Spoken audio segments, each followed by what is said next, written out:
Hey there, welcome to Spectrum Pulse, where we talk about music, movies, art, and culture. And normally when I do a video like this, it's to announce a considerable change in how I approach my reviews or structure my videos, or some grand ambitious plan I'll undertake and commit to with gusto for probably way longer than many will advise. When you've been making videos for nearly 13 years with 3 moves, a novel, and a marriage along the way, there tends to be a familiarity that's built up with the audience of y'all, especially when said audience has, for the most part, actually stuck around, and I'm really grateful for it. But 2025 was an interesting year in retrospect. It was a very busy year for me personally, offline, work stuff, personal stuff, moving into a new place, and alongside Billboard Breakdown's weekly pace, I still put out over 180 reviews, either in short or long form, where I took a break from my honeymoon for a series of weeks, but I was still writing when I was in the Mediterranean, which will be about the most detail you'll get as to where I was. Now, part of this is because I'm a writer more than a video creator at heart. I've always shunned the whole term YouTuber instead of calling myself a writer or a critic, because the whole YouTuber label implies I'm beholden to a platform rather than what I do with the platform. And given said platform instability, especially in the music space, I'd prefer not to do that. And my opinions on YouTube as a whole, this platform,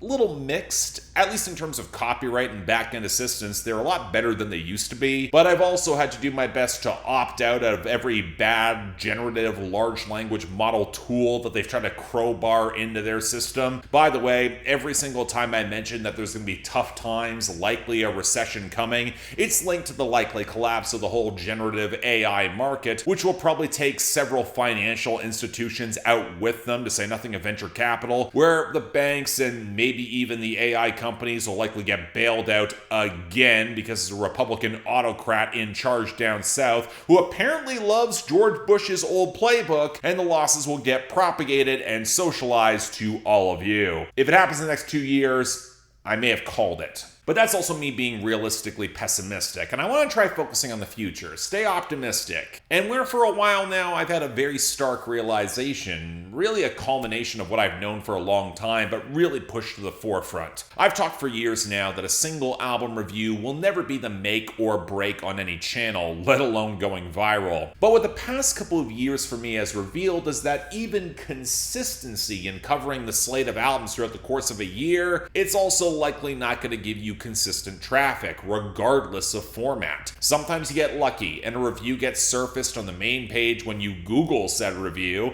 That's happened to me a couple times throughout the past few years, and the traffic and wider audience certainly is welcome, but again, exception, not the rule, and rarely, if ever, true when I make shorts, where I will see some traffic but little in the way of subscriber growth or revenue. And truthfully, I think a lot of my writing and presentation doesn't really fit well in the whole short form space. It's why I'm only posting song reviews on TikTok or IG Reels, unless I'm clipped out of context. You know, the way discourse tends to operate out there and where discourse goes to die. So, okay, what did drive traffic and attention this year? Well, digging into my own analytics, it was 2 groups. Year-end list, as per usual, and my longer form, this is not a review commentary pieces, as well as reviews that are a little bit longer, but wrapped up in a more in-depth commentary structure, as evidenced in certain A/B testing I've done with thumbnails and video titles, as I'm sure you've seen. Now, not only did these get significant attention, they broke out of my target audience and saw a little bit more escape velocity.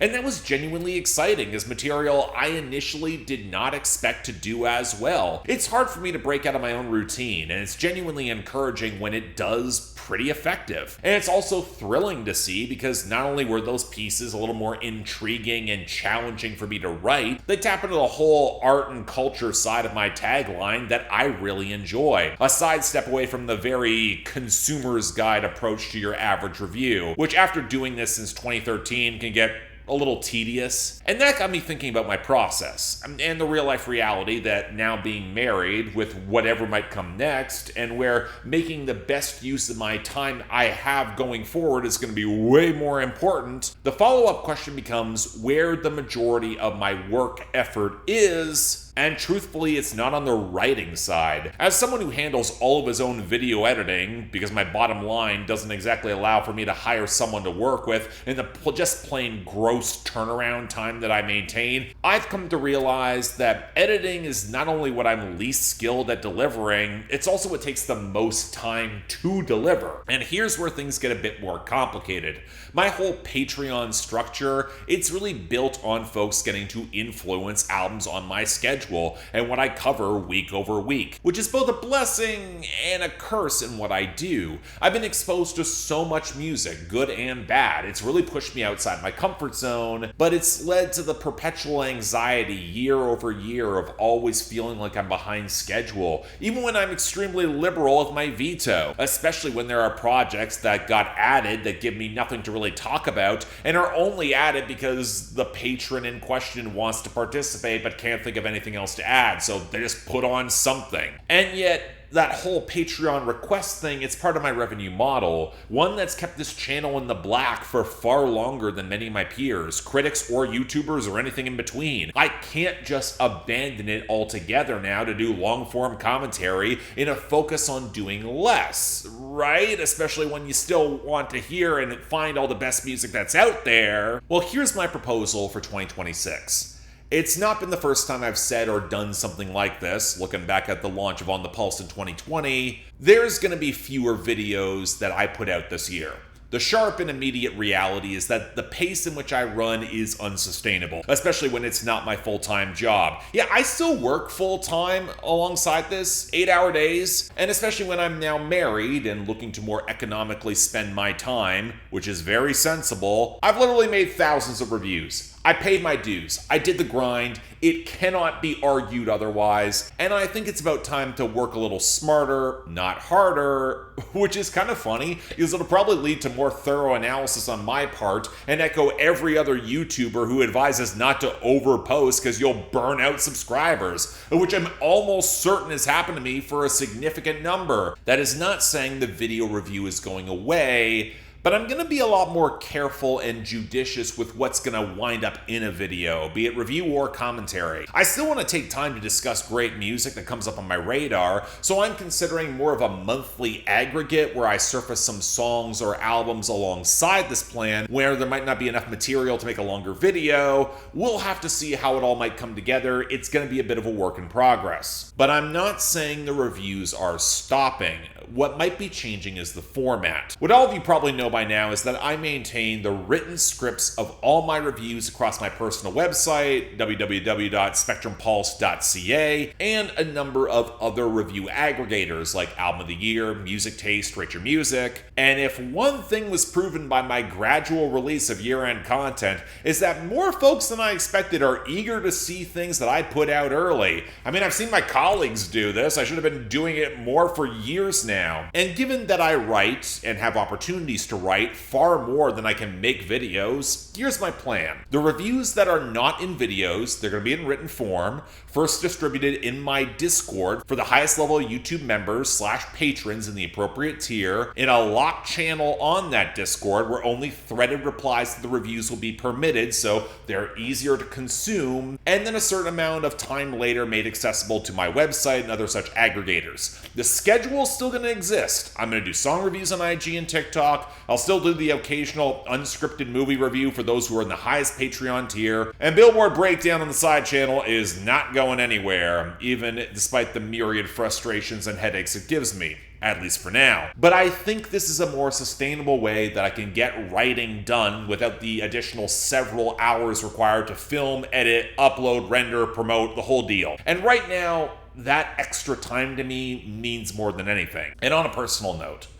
one thing I've been working on to realize is that the person who holds the highest standards on what I do, it's me. The vast majority of folks, even patrons, they might have some expectations on what I do, but I've been very consistent, and they're not nearly as high as the expectations I place on myself, especially above and beyond the channel where it extends into my career and my personal life and my health, physical and mental, or just ensuring that I got enough material to run my D&D campaign. We've been going nearly weekly for a year and a half. It's awesome. It's a lot of fun. And 2025, well, a pretty damn good year for the channel, all things considered. considered. I mean, everyone saw a bit of a downtick in views and growth, but my channel's pretty settled and it didn't bleed as heavily. It also exposed that I'm often way harder on myself than I should be. I don't need to boast so much as observe reality here. On stability of platform alone, I'd rather be in my current straits than freelancing for a mainstream music publication or even a staff writer. And I've outlasted the majority of folks who talk about music like I do on YouTube, especially in terms of consistency and quality. That's not denigrating them by any means. The average lifespan of a music critic's career, it's in the single digits of years, if that. And everyone's life changes and evolves in some ways. I don't hold that against anyone. My life's changing. I know some folks who have a similar grind than mine who would love to slow down too. I get it. So my resolution for this year, I'm gonna be kinder to myself, be more thoughtful and considered in what I deliver here while still trying to keep it up to my own high standards. And while I have a deep-seated hope that it'll actually wind up driving more growth in the long term, I need to allow myself to be content with whatever might come next, for everyone's sake. And a lot of this I could not have done without the support of all of you, which I hope to still have. A remarkably dedicated audience, a healthy community of which I think I can be really proud, especially of the patrons and YouTube members within my well-moderated Discord, where I will very much brag it's one of the most informed and least toxic communities I have seen over 20 years online, and of course all my peers and colleagues who have stood by me amidst all manner of nonsense the past decade plus. We all want to be here for each other. I mean, that's what keeps all this going. And what gives me some real faith that all this might work out further in 2026. I truly hope you'll all be able to join me on that journey. It could be really special. But hey, if y'all want to get involved in that, I've got a link to my Patreon and YouTube memberships right over there. Don't feel obligated, tough times, but hey, it's an option to support the channel. It's an option to get albums on my schedule when the schedule opens this Saturday. It's an option to get into my Discord. Again, it's a great group of folks around there. Or hell, if you just want a place to yell at me and have a little bit more options and potentially see certain videos coming early, because I got some ideas, again, option is available. Till then, I'm Mark. Welcome to 2026. You're watching Spectrum Pulse, and I'll see you next time.